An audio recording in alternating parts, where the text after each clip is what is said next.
Teja TV news. మొరం అక్రమ త్రవ్వకాలకు అదుపు లేకుండా పోతుంది. బాల్కొండ నియోజకవర్గ పరిధిలో మొరం మాఫియా రోజురోజుకి కొత్త రూపం దాల్చుతుంది. అనుమతులు లేకుండానే అడ్డగోలుగా మొరం అక్రమ త్రవ్వకాలు చేపడుతూ ప్రకృతి సంపదను కొల్లగొడుతున్నారు.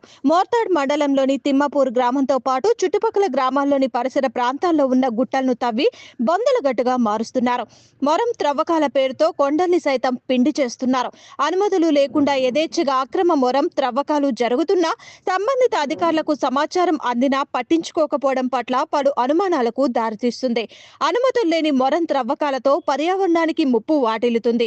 ప్రభుత్వ ఆదాయానికి లక్షల్లో ఆర్థిక నష్టం వాటిల్లుతుందని ప్రజలు అంటున్నారు.